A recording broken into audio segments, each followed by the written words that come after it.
satu campalagian ya. Dan tak lupa pula hari ini adalah Ibu Kadis Kepala Dinas Lingkungan Hidup dan Kehutanan, tapi berhubung tadi tiba-tiba ada rapat dengan Dewan Perwakilan Rakyat, maka beliau orang sekaligus saya juga diamanahkan sebagai direktur apa? Direktur bank. Ya, selalu mungkin adik-adik ya, saya panggil adik-adik saja. Adik-adikku mungkin tahu ada yang namanya bank, ya, bank. Tapi kalau di Dinas Lingkungan Hidup juga ada namanya bank. Cuma dia tidak mengelola uang, tapi dia mengelola sampah. Ya. Nah, kalau di luar ada bank Sulselbar, ada bank Rakyat Indonesia, ada Bank Negara Indonesia. Tapi kalau di Dinas Lingkungan Hidup ada juga satu bank, namanya Bank Sampah. Di Nuang sampai hari ini masih tetap tertutup. Ya. Kenapa selalu kalau kita mulai dari Polewali sampai Tinambu, selalu pasti kita lihat di pinggir jalan sampah masyarakat. Karena kenapa? Tidak ada tempat pemrosesan akhirnya. Sampai hari ini ditutup. Jadi kalau bukan kita yang sekarang mengolah, ya, kapan lagi?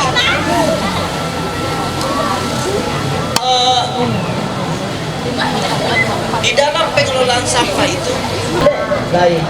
Nah, kalau anorganik adalah sampah kering. Sampah kering itu ya seperti kantong-kantong kresek, air gelas, botol, itu baik, itu namanya sampah anorganik. Jadi ada tiga ya. Jadi adik-adik semua harus tahu bahwa jadi sampah itu ada tiga sebenarnya. Sampah organik atau sampah basah, sampah anorganik atau sampah kering, dengan sampah B3, bahan berbahaya dan beracun. Ya, itu ada tiga. Ya memang kalau berarti itu ciri-cirinya kita sudah tahu yang namanya perilaku hidup bersih dan sehat. Karena salah satu mengurangi limbah plastik, ya salah satu cara untuk mengurangi limbah plastik adalah itu dengan membawa masing-masing air ke sekolah. Itu salah satu cara mengurangi limbah plastik. Itu salah satu caranya. Iya. Kemudian, misalnya di sini sudah ada bank sampah. Minumnya juga, biasanya selalu pakai sedotan. Kalau boleh kita kurangi yang namanya memakai sedotan. Ada sedotan, boleh memakai sedotan, tapi dengan catatan kita simpan baik-baik sedotannya, dikumpul. Karena sedotan itu juga ada nilainya. Kita kumpul, ada nilainya di sedotan. Itu cuma buang saja.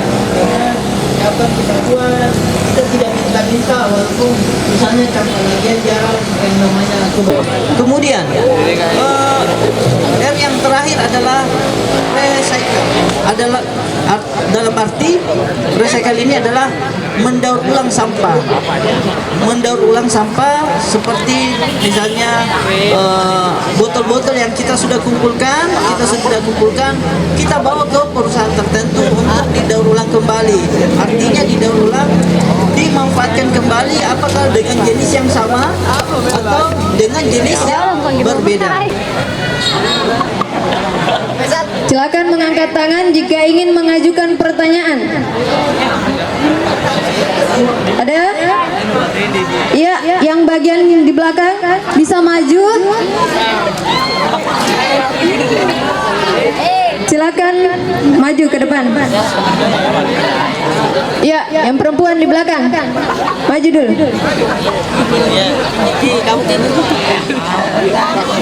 Silakan maju dulu.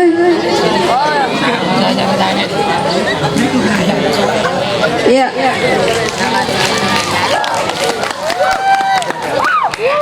Silakan ke depan, Dek, supaya suaranya terdengar, wajah dan teman-temannya juga bisa melihat semua.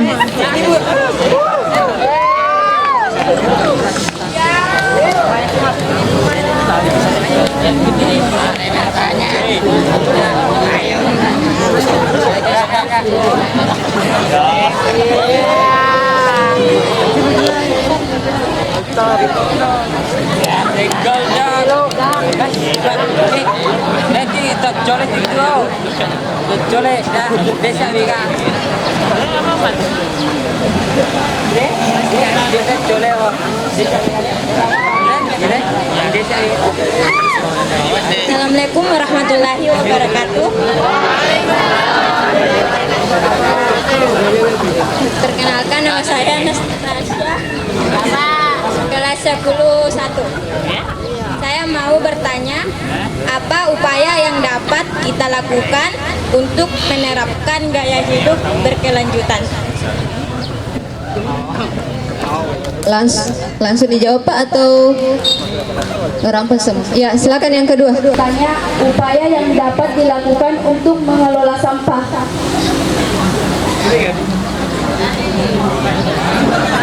Silakan ke depan. Assalamualaikum warahmatullahi wabarakatuh. Perkenalkan, nama saya atas nama Sahril, kelas 10.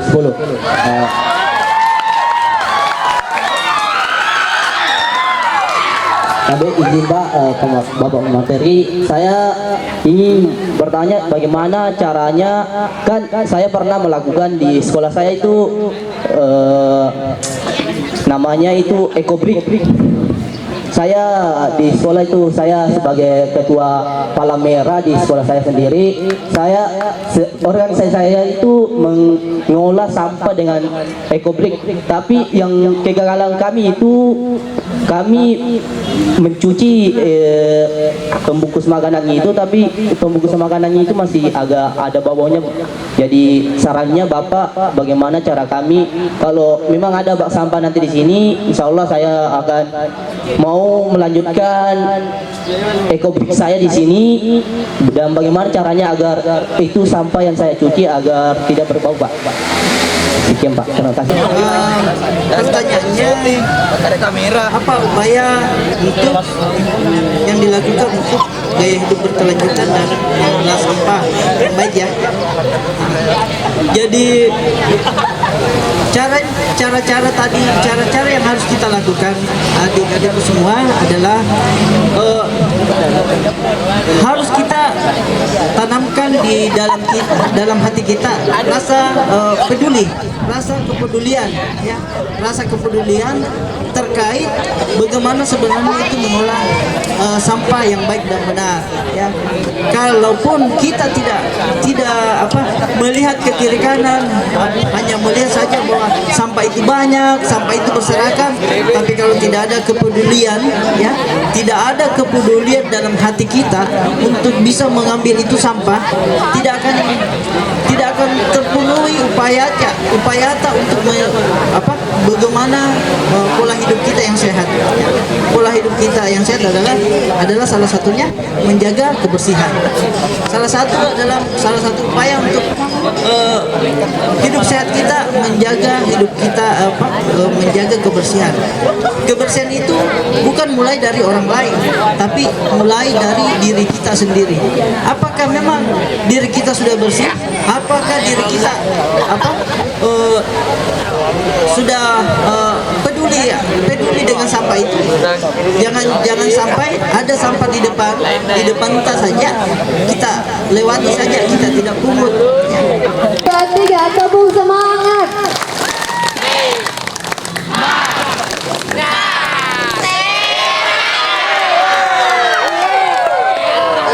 Terima kasih kepada kelas 10. Sekarang Ibu buka lagi sesi kedua. Ya, sesi kedua dari Ibu Darmawati. Dengan hormat disilahkan. Baik, bismillahirrahmanirrahim. Assalamualaikum warahmatullahi wabarakatuh.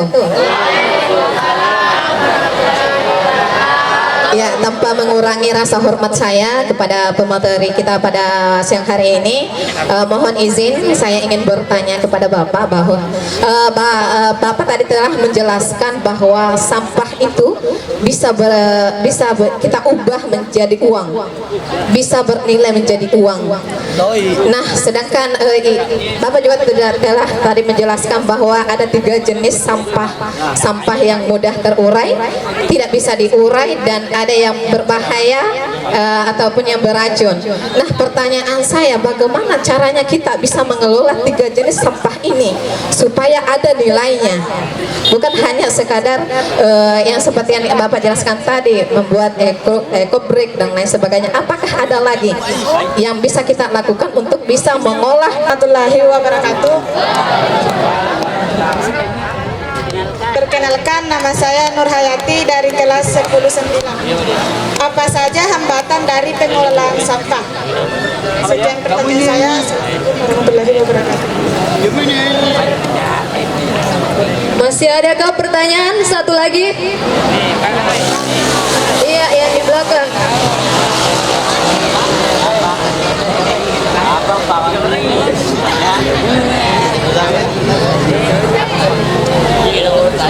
Assalamualaikum warahmatullahi wabarakatuh. Izin bertanya, Pak, bagaimana cara membuat masyarakat tersadar bahwa membuang sampah sembarangan dapat merusak lingkungan sekitar? Nama Fitriani dari 10-1. Terima kasih, Pak. Dari kelas Ibu Fatia. Tanggapannya yang pertama tadi dari Ibu Darmawati ya. Tadi saya jelaskan bahwa sampah itu ada 3 jenisnya dan apakah semua bisa kita kelola? Ya, jawabannya kita bisa kelola. Ya, jadi jawabannya kita bisa kelola bahwa sampah itu semua punya nilainya. Seperti yang pertama, sampah anorganik, sampah kering. Tetap kita memakai pola 3R ya. Mengurangi, memanfaatkan kembali ya. Itu tetap kita gunakan. Jadi tidak ada acuan kalau bukan itu yang kita pakai. Selalu kita memanfaatkan. Kita selalu harus mengoptimalkan bagaimana sampah itu kita bisa manfaatkan kembali. Salah satunya tadi ya, itu hanya salah satunya dengan membuat eco brick. Kita juga bisa membuat dari limbah plastik itu bunga-bunga ya, bunga-bunga dari plastik, hiasan di dinding, di meja, itu banyak sebenarnya bisa kita lakukan. Kalau memang nanti adik-adikku mau belajar membuat itu, silahkan ke Bank Sampah Induk Sipamandak. Kami insya Allah siap memfasilitasi adik-adik bagaimana memanfaatkan kembali itu sampah yang ada di sini ya. Mungkin itu yang bisa kami sampaikan. Ya, terima kasih kepada Bapak pemateri. Baik, di sini kita telah bersama Pak Rahman selaku pembawa materi ketiga pada P5 kali ini. Baik Pak Rahman, saya ingin bertanya apa keutamaan mengetahui tentang pengolahan limbah bagi para siswa ataupun anak-anak muda zaman sekarang, Pak? Terima kasih. Jadi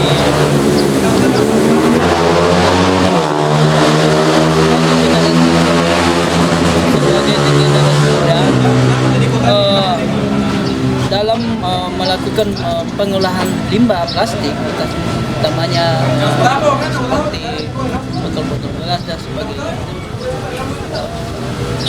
sejak dini memang bukan dari generasi muda seumuran kita ini ya, memang dari SD ya, dari SD harus kita tahu bahwa dengan melakukan pengolahan ya, ke depan kita bisa melestarikan lingkungan. Salah satunya itu upaya melestarikan lingkungan adalah dengan melakukan pengolahan limbah plastik secara tepat guna, dengan berbagai macam cara. Banyak cara yang bisa kita lakukan, memilahnya, kemudian mengumpulkan dan bisa menjadi sampah itu ada nilai ekonomi. Baik, terima kasih atas waktunya, Pak. Baik, di sini kita telah bersama Sahril, salah satu peserta dari P5 kelas 10-10. Baik, Sahril, mungkin kau bisa jelaskan sedikit pesan dan kesan kamu mengikuti P5 kali ini. Baik, terima kasih atas waktunya yang telah diberikan kepada saya. Tentang kesan saya itu alhamdulillah baik, karena menurut saya dengan adanya pematerian ini diberikan di selama pelajaran P5 ini, terutama materi ketiga tadi ini tentang membahas pengolahan sampah, sangat bermanfaat bagi kita. Dan pesan saya, semoga siswa-siswa di sini dan kakak-kakak saya di sini juga bisa mengolah sampah yang dengan baik, yang apa yang disampaikan tadi oleh pemateri. Mungkin cukup itu Pesan dan kesannya ya. Cukup. Baik. Ya. Baik, terima kasih Kak Ya. Sahril atas waktunya.